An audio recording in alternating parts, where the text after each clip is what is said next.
Everybody, everybody, man, it's your main man, Anthony Brogdon here at Strong Inspirations, where I give it to you straight, no chaser, to intoxicate your mind, not DUI. So don't watch this and go driving. How about that, everybody? Because you're going to be staggering from what these people who come on my show got to tell you about what they know, what they read, what they experienced, so on and so forth. Like this gentleman is coming on here today from the Canada country. All right. Little known Canada, but big Canada. And it's a big Canada because of this guy on my show today. Oh man, I'm super excited about it, my friends. And you know, I'm an ordinary guy trying to do something extraordinary as a result of coming up with this concept of finding people like this gentleman. So hit the subscribe button on Strong Inspirations. It's free. It don't do nothing but let me know you like me, because I like you a lot. You my family, my friends. There's a lot of y'all out there too that's watching. I'm over 2,500 subscribers, 500 videos, and he is 557 or something like that with this gentleman. All right, and do that, my friends. I like this. Hit the like button. Give me some comments. Hit the notifications bell so when you get a ding, a shock, a smoke signal, your lights flicker, your dog kicks you in the leg, something to let you know there's new content. Did you see the one I did with the lady who her classmates almost beat her up and killed her because she was integrating their school down in Florida? And this is the 50s, 60s, after Brown versus Board of Education. Did you see the one I did with the lady out of Canada, this man's hometown area, that talked about how she helped bring Black History Month to the country? Watch that video. How about the one I got with the lady out of St. Catherine that talks about Harriet Tubman and her grandfather being Harriet Tubman's minister? Watch that video. And the one I got out of out of South Africa, the guy said he is colored, but he Black, and he lived through apartheid. Watch that video. I can keep going on and on. I told you it's a bunch of them on here, and you need to watch them all. Just go through the list and take your time. Move the cursor. I don't care. And you in those classrooms, watch this. Y'all, people talk about, well, you know, we don't keep Black history alive. Not no more. That ain't the case. No, my brothers. And watch my movie. It's called Business in the Black. The Rise of Black Business in America. Is streaming on Amazon. Read my book. It is America's #1 Black business history book on the market. There is nothing else as comprehensive and easy to read as this is. I promise you. And I don't ask a lot of money for it because I want them out of my basement. I want y'all to have this from around the world. We're going to translate this into French. Watch, I met a guy. He's going to help me so we can take it to Africa and some of them African nations and other places, right? On Amazon and Business in the Black. And then here is the children's book. It's 30 rich Black folks who lived in the 1800s in this book. I tell you their name, the year they were born, what they did. And it's got their picture too, all right? So get you a copy of that. All that I do is on the website because I'm doing public speaking around the country. I'm going international. I'm trying to get to Africa this year. And I'm going to say something to some people over there. And into the UK, I'm saying something to them to let them know what I have come to find out and what I have written about. Now, you hear me use this term strong a lot. I like the word strong. Strong Inspirations, Strong Productions. Wish my middle name was Strong. And in my world, strong stands for strength, tenacity, resilience, and a sense of oneness, nobility, and grace. And that is my introduction to the strong soul, brother. Y'all gonna feel his strength. That's on the show today. Come on, introduce yourself. Thank you for being on Strong Inspirations. Hey, Anthony. Hey, man. First of all, let me say thank you so much for having me on. And thank you for all the work that you're doing, to help spread the knowledge, man, with history, with, your podcast. It's really, really meaningful. So I really appreciate, you're having me out today. I'm Warren Salmon.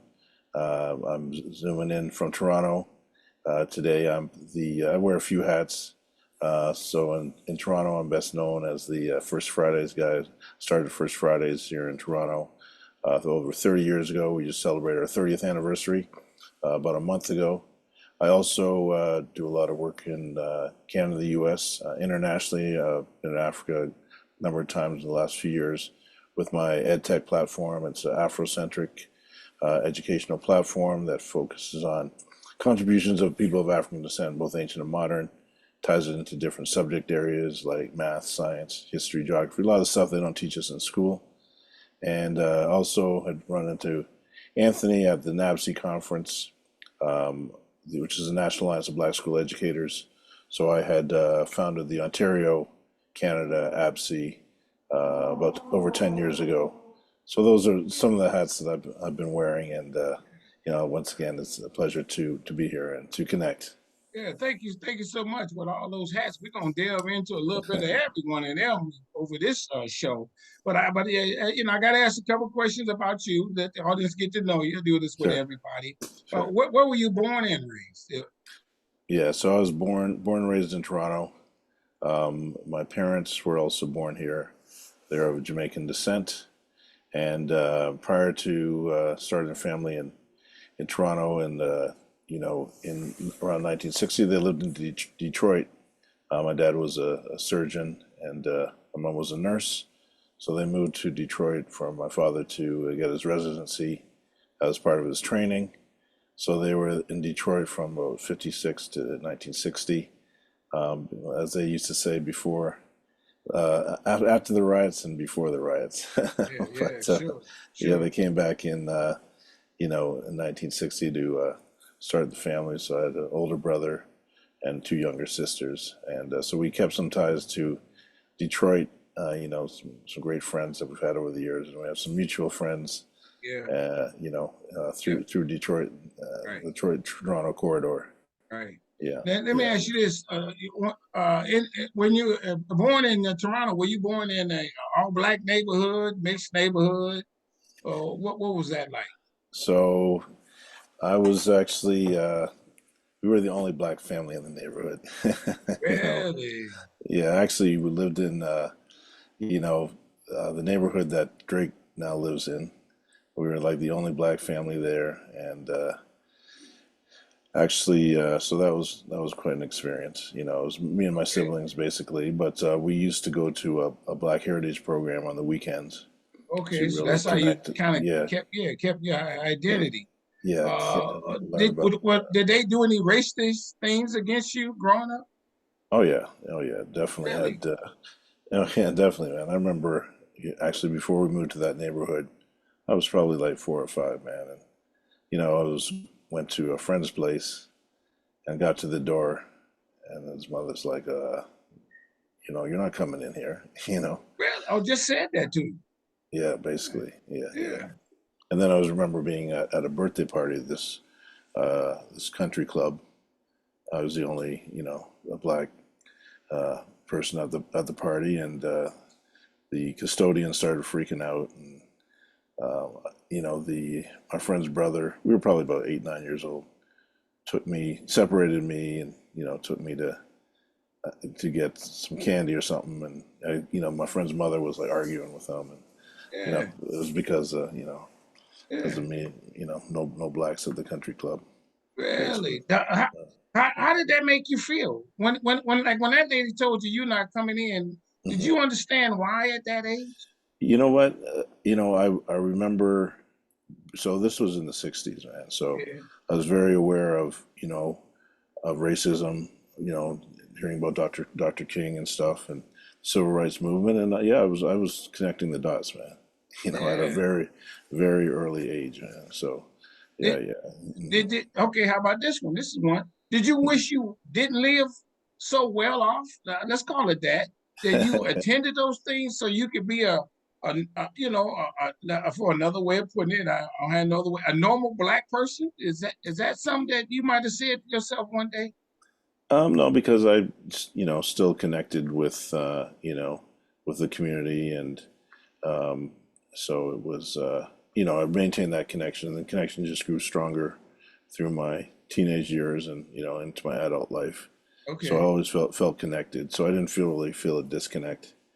I mean, maybe at school. I mean, as I went to middle and high school, started to have, you know, connect with some brothers and sisters in the okay, school. okay, So we weren't as isolated. So, okay. but that's kind of where the connections kind of were able to grow. Let me give you a personal story of mine. I'm gonna go fast on it. See if you got something like this. When I went to a camp when I was a young kid, and I went to an all white camp.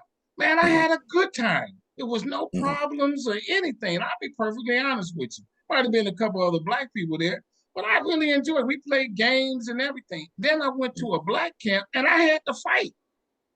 Did you? Really? Fight Did about you? what, man? Yeah, I mean, it was crazy, man. I'm at this camp. I'm calling home. Can y'all come get me? This ain't what camp. And it was after I went to the white camp. Did you Right. have an experience like that to say, well, hold on, I don't want to go to that where the black people at because they No, having more yeah, fun over here, yeah. something like that? I've never had that type of experience. It's always been the opposite for me. Maybe that's just my experience. I mean, I would say that you know, um, when you are in a point of leadership or you stand out, sometimes you get targeted, by your own community. Oh, But really? but Okay, now you saying something. We're gonna delve in this. That happened where some of your brothers and sisters was hating on you. Is that what you oh yeah, saying? yeah. I mean, I think that the higher we get, the bigger target we become. And Yeah, that's unfortunately something I think that happens often in the community. The crab barrel mentality or whatever. yeah. People start hating on you, but I mean, it's I mean, there's plenty of examples out there, Yeah. Okay. of Did that. you dumb down? Well, no, let's No, not no, call it that. The proper term is code switch. Did you no, do no, that? no code switching. Just trying to stay strong and move forward, man. Okay. Now, when It's, you went into the black community, you talking proper and everything like that. Did you have to kind of use some more slang? just was myself. I was accepted. Okay. And just Okay. just myself, and so Okay. that's never been an issue. But I do definitely, as I said, I travel in. Most of the uh, blacks in Toronto are Caribbean or African descent. Continental African descent, and so there's kind of being here for generations is more, you're more than in the minority, but you know, just still able to really have great friends from different communities. So that's never really been an issue. And you said your parents are Jamaican but born in Toronto. Do you Right. consider yourself of Jamaican descent then? Yeah, I do actually. I do. Okay. Yeah, yeah. But one of my yeah, my grandparents came over 100 years, over 100 years ago, on both sides, and one of my grandfathers had joined the Canadian Army as a teenager. Something he always wanted to do. So he left Jamaica, was actually at MIT in Boston, and then ended up having an opportunity to join the Canadian Army.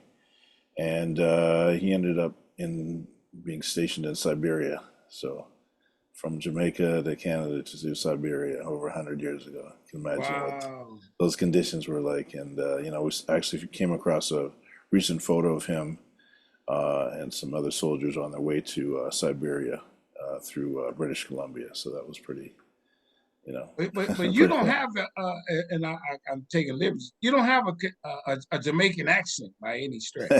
No, no, like I said, whatever Jamaican, my parents were born here, so that Yeah. was,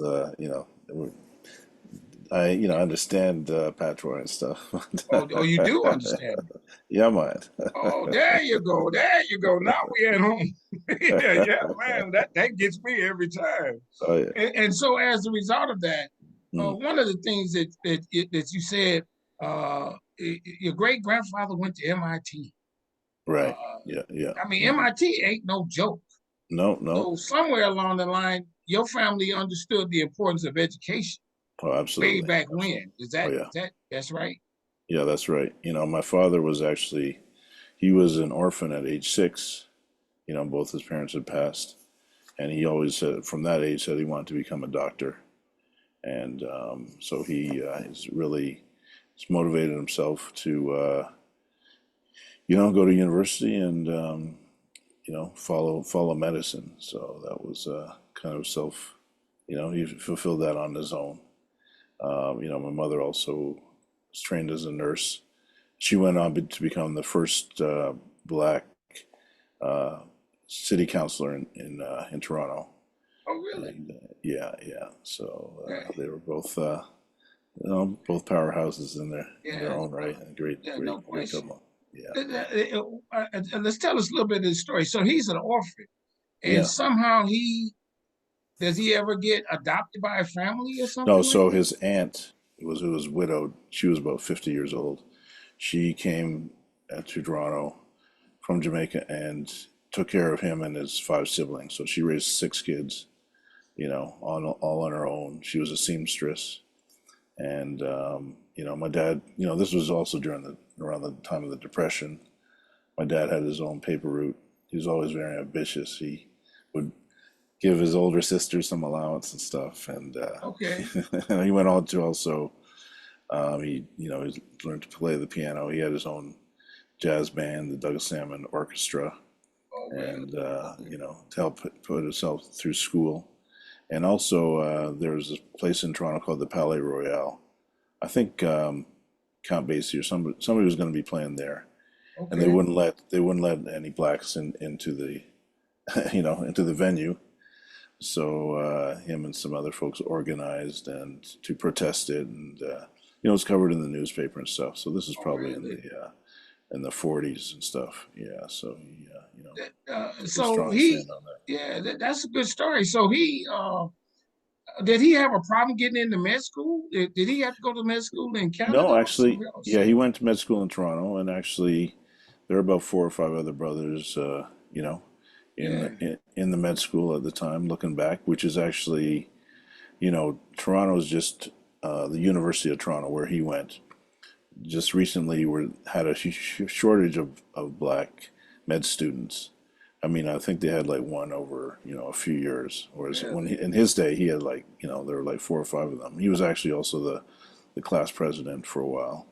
So yeah, he didn't really mention about facing racism in school. But I know the University of Toronto recently had an initiative to recruit more black medical students, and they went from like 1 to like 25 in like Yeah, because all it short is period of if you time. got the effort, you find them. They're qualified people that want to do That's right. And he actually it. got a scholarship from a foundation in the U.S. I think it was Jesse Knowles or something, but he Yeah. got Okay. a scholarship to really help pay his way through school. So he's very, very Yeah. grateful for that. Yeah. What is racism in Canada? Or and maybe you can't speak of the whole country, but let's say in Toronto, what is that It's look very like kind of systemic. stuff? It's very systemic. So, you look at the school system, the police, the media, there's so many areas where it's kind of institutionalized. So in schools we see higher, I mean, we see a lot of these patterns in the U.S. as well. So higher dropout rates, higher discipline rates, lower applications to post-secondary school. So that's just something, and lack of culturally inclusive curriculum. So those are all some systemic, ways that we see racism in Toronto in the school system, in the police, with respect to the police. Like the U.S., we're like 20 times more likely to get shot, killed by the police, than Really? anybody else. Oh yeah, Did they have yeah, Black Lives Matter over there? yeah, yeah, yeah, definitely. I mean, they were a lot more active few years back. I'm not sure how Yeah, active they yeah, are now, but yeah, for a little while, yeah. But we've always had organizations to trying to counter the racism. You know, There's the NAACP in Toronto or in no, Canada. no, there isn't actually. Yeah. I mean, there's been some talks about starting one here, but no, there isn't one. But there's some other organizations that, and quite a few organizations have popped up since George Floyd, to help to support black businesses and help in different areas. And the government actually stepped up to the Canadian government probably committed about $1 billion towards the community versus prior to that there was just hardly anything. Oh. So Is there a area in Toronto that is, let's call, what the black people live? Mostly all black people live, and it's not does it look like the yeah, ghetto, what we would call a it's ghetto, or that kind of it's thing? yeah, there's I wouldn't say it's quite like the US, but there's some pockets here. There's a place called Little Jamaica, which is near Eglinton Avenue. That's one area. There's unfortunately some of the public housing places have a lot of you'll find a lot of us there. Yeah, So there's some pockets of that, but I wouldn't say it is how the U.S. is very segregated, yeah, in a lot of areas, but actually there are some communities that really do purposely create kind of their own neighborhoods, and they use that to their advantage. So they help okay, to support their businesses, circulate their dollars, organize politically. So I think that's something that as a community you can also use that to your benefit if you okay, work as a collective, work as a group to really help support and uplift the community. yeah. So that's something that there's some talk around doing that. Like this last Friday, we had First Fridays out in Durham, which is a suburb of Toronto, and they're discussing generational wealth. So they're discussing it as what individuals, families can do. But I said, we also need to look at as a community how we can support each other to Sure. create generational wealth. Circulating our dollars. Our dollars. Some communities, the dollar stays in the community for Yeah, like yeah, 30 sure, days. sure, In sure. the Jewish community, they say it's like 19 days. In our community, it's like a number of hours. Yeah, right. So Let, you let me go. ask you. Let me ask you. So I mean, interrupt you. Is there somebody in history that is noted for fighting for rights for Black people? Like a Dr. King type dude, or woman that Yeah, there's people definitely know been, of. a number of folks who've, fought over the years. I mean, if we're looking back, you know, going back to the 20s, 30s, Marcus Garvey was quite active here, Oh, is that and right? oh yeah, he was very active. Yeah. With they had what are called Garveyites. I know my grandfather was actually a Garveyite, and he probably, you know, served the community a lot, and that's probably helped to influence my mom, who served the community, and now me serving the community as well. Sure. So that's someone that comes to mind. There's been a couple of brothers, Dudley Laws, who was always fighting against the police, and called the Toronto Police Force the most a murderous police force in Yeah. Canada or North America. He clashed with them quite a bit. Charles Roach, who was a lawyer, also was one of the heroes who really bucked the system and fought for our rights. But there's been a number of folks over the years. I wouldn't say quite on the level of Dr. King, but Yeah. definitely Yeah. people who have really made that their focus. Has there been a riot or two in Canada of some sort, other than Black Lives Matter? I would think, but Well, yeah. actually, I remember with Rodney King, back in the 90s, there was some kind of rioting, as and there was rioting all over the place, but even in Toronto, there was some rioting around that on Yonge Street, the major street in Toronto. And Okay. so that, But nothing like a '67 riot that happened in Detroit. no, nothing on that scale. Because Black people make up what percentage of the population? Let's say in Toronto. Toronto's about 10%, Okay. Canada, it's about 3%. So we're talking about almost, about 800,000. Well, actually, in about 800, well, close to a million in Canada. In Toronto, probably about 700,000. Oh, black people. Yeah. Hmm. 700,000 out of how many then? You talking Above 4 million. 4 million? Oh, Yeah, really? yeah, yeah, yeah. Okay. Hmm. With that said, are there other pockets that you know of in Canada that black people kind of connect with? Like what's another Providence or whatever Right. city that has a Well, lot of black okay. population? Well, I know you're familiar with Nova Scotia. Yeah, So that has, you know, um, black population that migrated there yeah, from, a lot came through the Underground Railroad and ended up there. right. But so that they go back, like maybe 5+ generations in Nova Scotia. I mean, they don't have a large population. They have maybe about, you know, maybe about 30, 40,000, but it's a smaller, Okay. but Have they're you ever been very, there? oh yeah, we've been Okay, there quite a number okay, of times. But okay, Montreal too, after Toronto, has the largest black population. That's more French speaking, right. a lot of Haitian and, West African, but Okay, also people of English speak from the English speaking Caribbean as well. yeah. Yeah. That's the one thing that the other lady I interviewed talks about. And you've alluded to it. The people in Canada are not directly from Africa.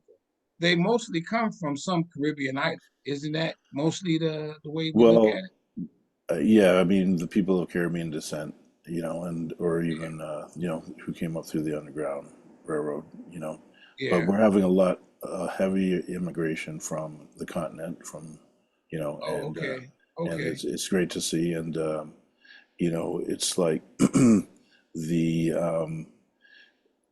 we're finding that the longer you've been here, so if you're second or third generation, the worse that you're doing in school. Our students are doing in school, versus Really? yeah, new immigrants are doing a lot better.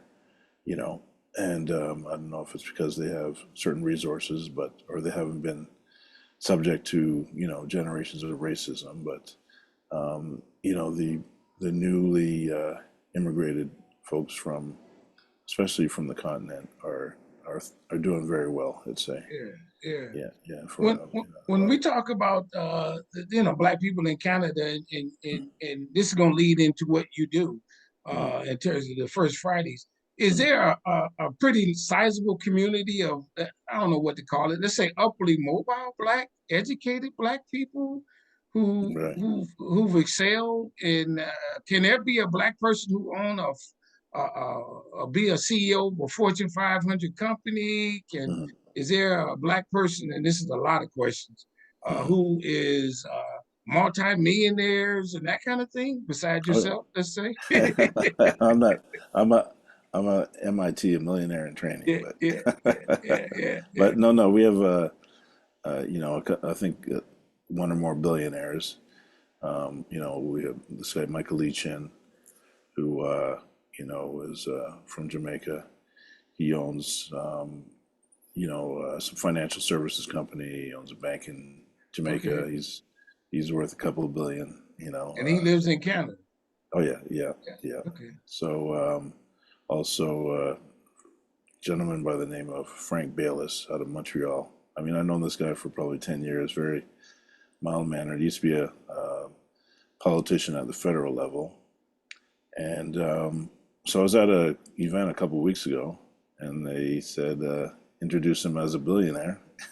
Like he said, he sold his last company. He has a company that does medical devices and stuff for hospitals, and he said he sold his last company for 1.7 billion. So Wow. I Okay. guess he's a bit, but and like I said, I've known him.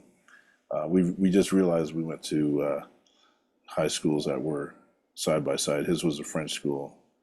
Mine was an English speaking school. We didn't really have much mixing, but Yeah, yeah, sure, sure.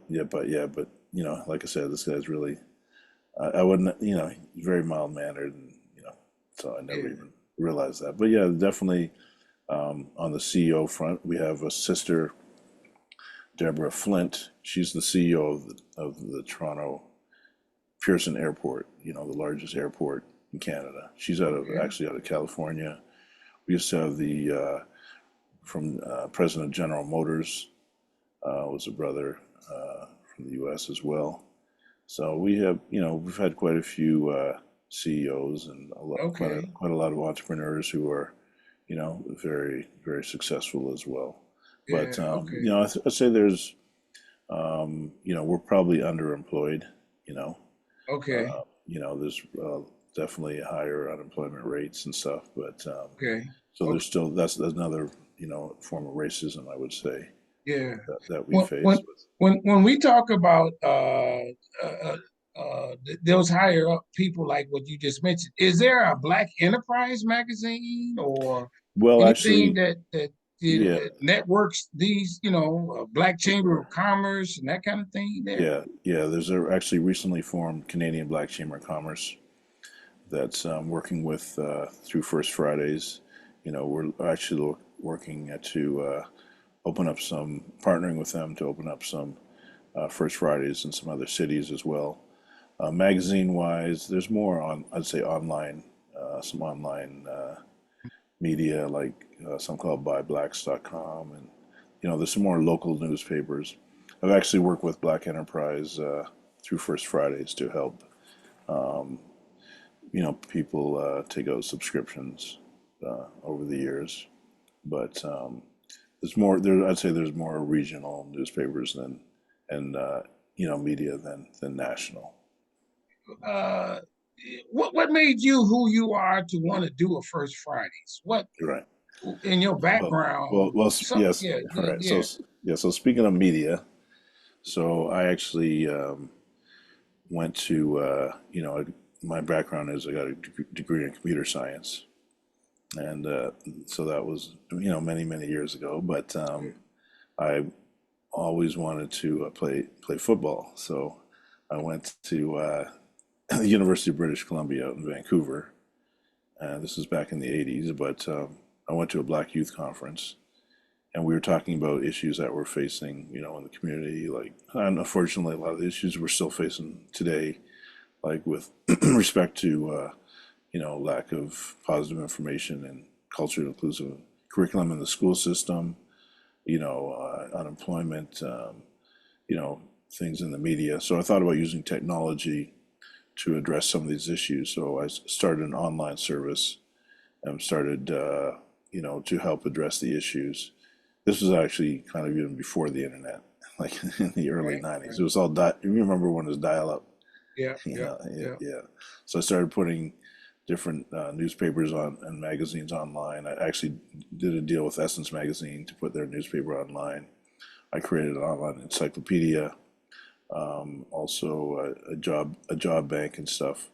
So I was actually the first Black online service in Canada, and from there, I found there was a market in the U.S., but a lot of for the schools, I found, but a lot of the educators said they wanted to have things that were more, back there was all text. So Mhm. I took a lot of the information and created some software where I can include images and stuff, and actually launched it and was in in Chicago, Detroit, a lot of U.S. cities. But I was so in places like D.C. and Chicago, marketing my software company, and I came across First Fridays, where the Black entrepreneurs and professionals would go on the first Friday of the month. So I connected with some of the organizers there, and they helped support me to start one in Toronto. So that was in 1994, and so really focused on supporting Black businesses, organizations, professionals, artists, politicians, authors. Yeah, Just we have different themes every month to help really focus and highlight on folks doing work in those different areas. yeah. So yeah, Yeah, yeah. I've been to one and Mhm, very, very well attended, and mhm, it was very well organized and mhm. very well, very well and everything like that. Thanks. Yeah, I, thanks so I, much. I, I caught the vibe of it. But Mm. what made you, have that commitment to it though? I mean, you've been saying 30 years. Have Right. you missed one? I haven't You missed one. I haven't missed 1 month in 30 years, man. So every first Friday, you in Toronto to Well, go to yeah, First Fridays. yeah. I mean, sometimes we do it on the second Friday. Like the one in Toronto is actually this coming Friday. It's the second Friday, but we never missed a month. So it's just I mean, there's a need for it, and to it's kind of give them back. 1 month, one day out of the month is I think a small contribution, Is this your ministry? but I think it's I'd say my educational platform, the Afrocentric platform, is more, that's kind of on a larger scale, and where, like you, I'm really trying to share information about us, about our history, but really focusing on our history going back thousands of years, because oftentimes they try and start our history with as if it was only the last 500 years. Well, Yeah, yeah. we got to go back to really thousands of years when Africa was the superpower, Right. and things like hearing about like Mansa Musa. You familiar with Mansa Musa? Yep, yep, sure am. The richest man in history, and Yep. you look at great contributions in, or if not the invention of math and science, and even writing and languages, and just those contributions that we're not taught, and for a reason we're not really taught about that stuff. But so that's really my my main focus, and Are then you a so to speak. historian in really respects? Now that you've done this research, you know what you did, so that you Yeah, can I'm. speak on it. Yeah, so I'm really, I really try and find the information and just share it out there. Whether it's with schools, or people can use it for the home or libraries or wherever. I'm just trying to kind of channel that information out there. And and I mean, I was really inspired by, I don't know if you heard of Dr. Ivan Van Sertima. Are you familiar with him? No, I'm not. Yeah, yeah, he wrote Blacks in Science. He wrote, the books like They Came Before Columbus, Right. talking Oh about, yeah, yeah, yeah, how Africans were coming across the yeah. Atlantic, Yeah. prior to Columbus. Right. And you have the evidence to support that, and there's so much out there that so much rich history that, again, that we're not taught, and I think will really make a we need to know about. So what? So you have this platform. Mhm. Explain the business model, if you don't Yeah. mind, to us. So What is it? right. Yeah. So it's an online platform. It's called Ashaware.com, but it's Yeah. How you spell Ash? ASHAWARE. Okay. Yeah. So it's an online platform where you can go and so schools would subscribe to it. They would get like a site license for the school or a school district, and from there we tie it to different curriculum standards. And so if they need to teach, something in math or science or whatever, they could utilize our site for teaching certain lessons, and they would find that information on there. Contributions and things like fractions, for example. You could we have an article in there on how the Egyptians used the Eye of Horus for uh, having a system of fractions. We talk about how the math that was involved in building the pyramids, for example. Oh, They had a yeah. value of pi that's like 3,000 years ago. That's like the same value of pi that we have. Yeah. So just some of those types of things. Have you ever heard of the Dogon of Mali? No, I haven't heard Okay, that one. yeah. So the Dogon of Mali have been studying some stars, Sirius A and B, that are like invisible to the naked eye, but they have a certain orbit patterns, and they've been doing, and some of these orbit patterns, I guess, come around every 50 years or whatever. but they've been doing ceremonies around these orbits, for like centuries.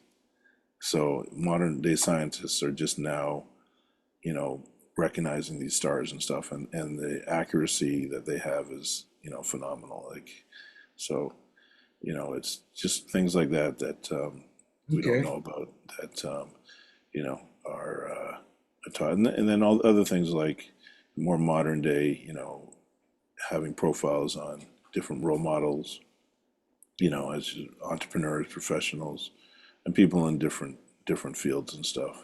Okay. Just looking at the achievements in those areas as well. Yeah. So you're you're a researcher too, Oh yeah. evidently.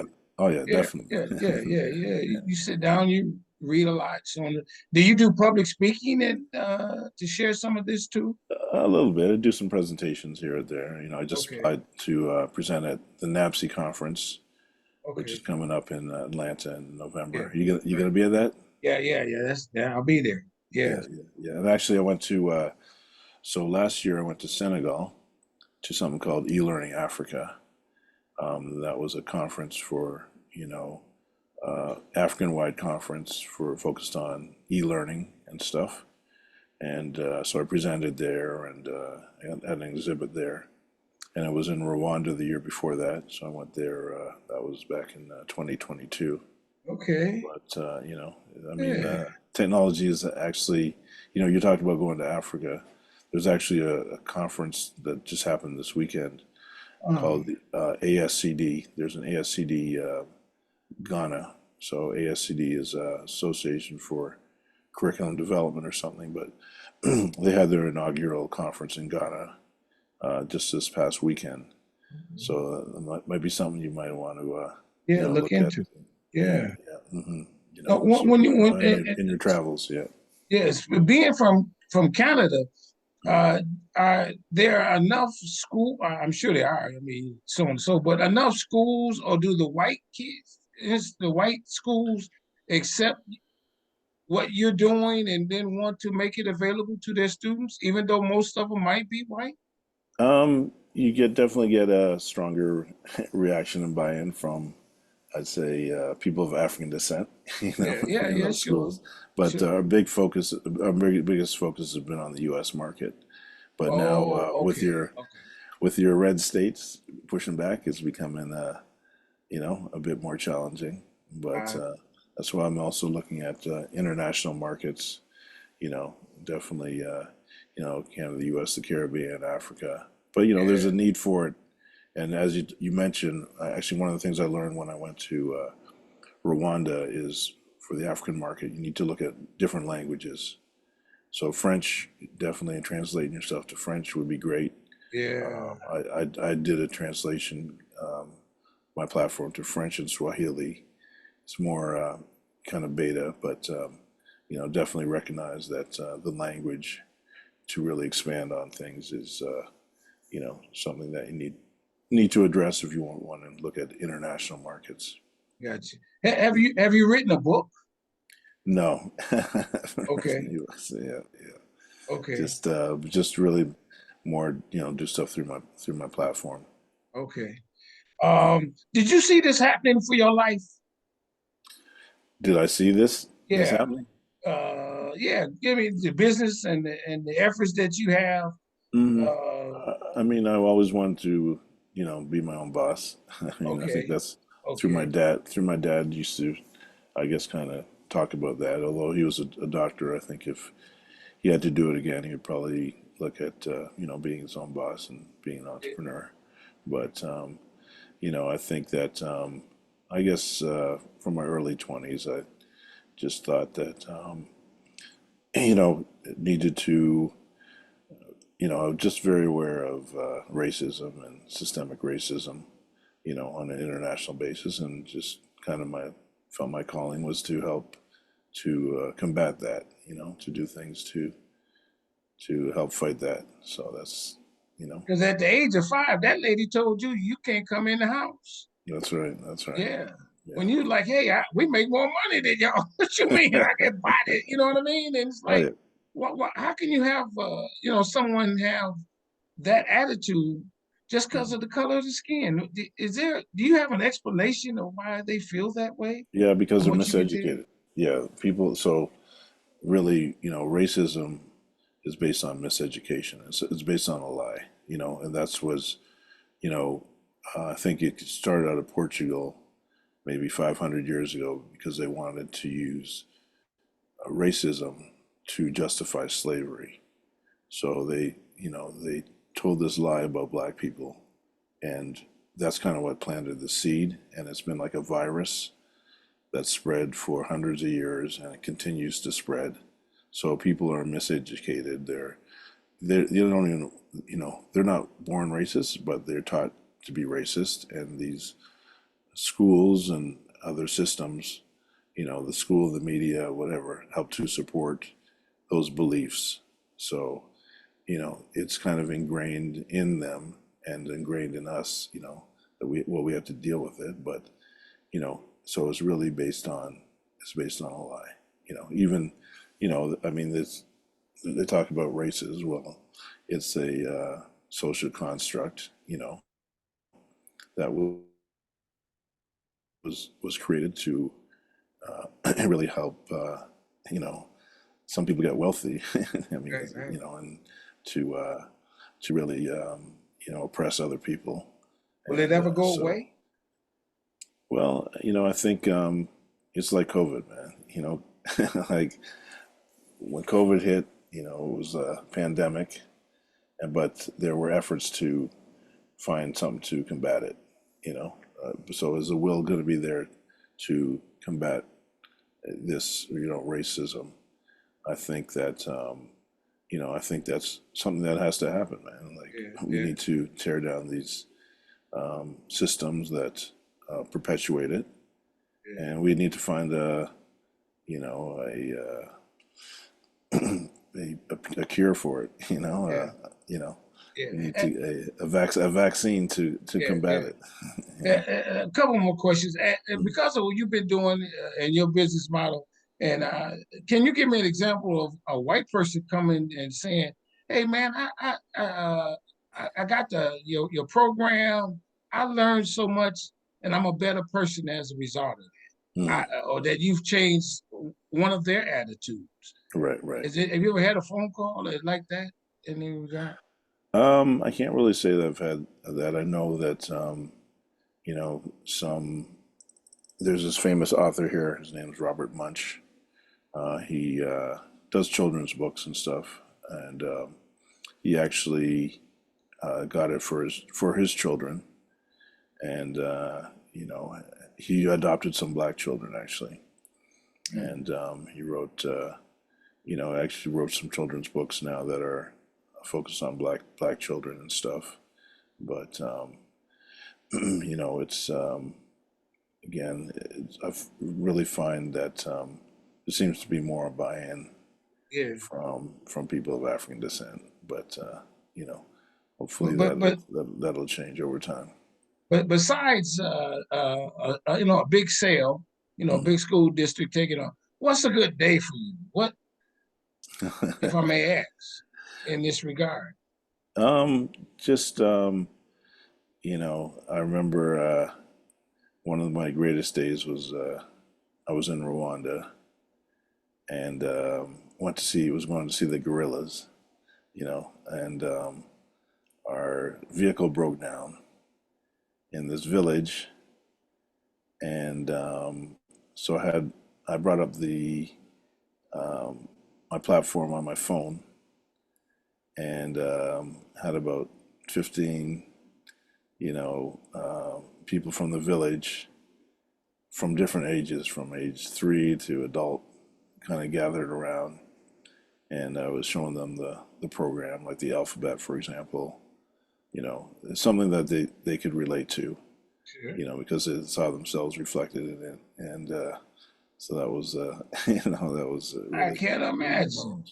Yeah, yeah. Yeah, I can't imagine. Mm, mm. Have you gotten any awards or anything like that? Any honors or something for what Yeah, you're doing? yeah. I received honorary doctorate Oh, for really? inhumane letters from a place called a place out of Florida, University of Florida. I received what's called the Harry Jerome Award, which is in Canada is probably the most prestigious award for the Black community in Canada. I received African Canadian Achievement Award for Business, Bob Marley Award. So yeah, I've been fortunate to receive a number of and recognized in a number of ways with a number of different awards. Yeah. Is now how do people support you? What's the website again, and so on and Yeah. so forth? So I can And put give it. us all of them because I know there's one Sure. for the business and the first Right. Fridays too. Yeah. So first Fridays, it's first FIRST Fridays with an S.ca. So that's first Fridays, and for the Afrocentric platform, it's Ashaware. That's ASHAWARE.com. Ashaware.com. WARE. Yeah, Ashaware. Okay. Hey, .com. there Yeah. you go. Yeah. Man, I thank you so very much for coming on the show. It was such an honor and a pleasure, And man. we had a little hiccup, but we over hiccuped it. It ain't hiccup no more. Yeah. And everybody follow this brother. It is a ministry Thank because you. he does this research and then he puts it out there for the world to see. He's on an international global stage of sharing Black history. Let me ask you that. This came to mind. Is there a Black history fact that just blew your mind that you could tell us about? Mm. So other than what I've already mentioned, Yeah. there was this brother that created the world's fastest computer. He was a Nigerian brother. He actually had to drop out of school as a teenager because his father couldn't pay his fees. He was then homeschooled, and his father had him like doing 100 mental math problems, in an hour. He went on to get a scholarship, I think, to Oregon State or something, and he studied. He went on to get a PhD in scientific computing, and he studied the way that bees construct honeycombs, and he used that model to create. He used about 3,000 processors to create the world's fastest computer, which had about 3,000 or 3 billion calculations per second, something like that. So that was, something that was, an interesting fact. Yeah, But no question. there's been so many inventions and stuff, that we've been a part of. Yeah, That mhm. I got you. Hey, thank you so much for coming again on the show. And everybody, this is what we do here at Strong Inspirations. Come on, hit the subscribe button. It's free. Don't ask no money. This is my ministry to get people like him with his ministry to be broadcast. How about that, everybody? Hit the like button on this video. There is no love button. Hit the notifications bell so that when the videos come out, you get a ding, shock, something to let you know that there's new content. Go down the list, look at them. Go all the way to the beginning, 3 years ago, 3 or more years ago, and look at those videos. All right, and tell somebody about Strong Inspirations. Don't keep it to yourself. Go to my website, my friends. Check me out. I'm serious. The train has left the station. And then I say this to you, my brother, and I mean this with all sincerity. I want you to stay strong, stay safe, stay on your grind. I love what you're doing. Stay healthy, keep doing it. You the man. Ain't no question about. I've not met anybody out of Toronto, stranger otherwise, but I did not drop your name. They know you. You're an icon in that town. You paid your dues to be there. And because it's your love of strangers to share this history with them, that and being a good guy on top of that is why it has happened. Well, thank you, God has man. Thank you, my blessed brother. you, man. I can feel it. And everybody, that's y'all see it right in front of you. All right, with that, I'll say bye-bye. We out. Thank you. Thank you.